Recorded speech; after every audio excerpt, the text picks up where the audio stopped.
ஃபஜ்ருடைய தொழுகை தொழுகக்கூடிய பாக்கியம் அல்லாஹ் நமக்கு கொடுத்திருக்கிறான் என்பதாக சொன்னால் அல்லாஹ்க்கு அதிகமாக நன்றி செலுத்த வேண்டும். ஏனென்று சொன்னால் அந்த நேரத்தில் எல்லாமே தூங்கக்கூடிய நேரம், அந்த நேரத்தில் தான் நல்ல தூக்கம் வரும். ஷைத்தான் உறக்க வைக்கக்கூடிய நேரமே அந்த நேரம் தான். அந்த நேரத்தில் நாம் எழுந்து ஃபஜ்ர் தொழுகைக்கு வருகிறோம் என்று சொன்னால் அல்லாஹ்க்கு அதிகமாக நன்றி செலுத்த கடமை பெற்றுக்கிறோம். சுப்ஹானல்லாஹ். யார் ஃபஜ்ருடைய தொழுகையை தொழுது விடுகிறார்களோ அவர்கள் அல்லாஹ்வுடைய பொறுப்பில் வந்து விடுகிறார்கள் என்பதாக ரசூல் ஸல்லல்லாஹு அலைஹி வஸல்லம் ஹதீஸ் சொல்லி காட்டுகிறார்கள். ஆனா அதே சமயத்தில் ஃபஜ்ருடைய தொழுகைக்கு முன்னால தொழுக வேண்டிய 2 சுன்னத்துகள், 2 ரக்காத் சுன்னத் இருக்குது இல்லையா, சுன்னத்தே முஅக்கதா. ஃபஜ்ருடைய தொழுகைக்கு முன்னால் தொழக்கூடிய 2 ரக்காத் சுன்னத்தே முஅக்கதா. ஃபஜ்ருக்கு பின்னால் சுன்னத் கிடையாது. ஆனா ஃபஜ்ருக்கு முன்னால 2 ரக்காத் சுன்னத் தொழுகணும், சுன்னத்தே முஅக்கதா. அம்மே ஆயிஷா சித்திகா ரலியல்லாஹு அன்ஹா அவர்கள் ரிவாயத் செய்கிறார்கள், நபிகள் நாயகம் ஸல்லல்லாஹு அலைஹி வஸல்லம் எல்லா தொழுகையும் தொழுவாங்க, எல்லா சுன்னத்துகளும் தொழுவாங்க, எல்லா நஃபிலான வணக்கங்களும் செய்வாங்க.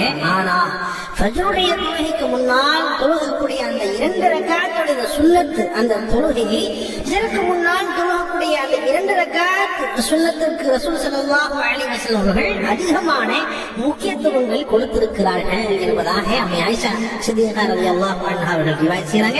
இந்த ஹதீஸ் முஸ்லிம் ஷரீஃபிலே பதிவாக இருக்கிறது.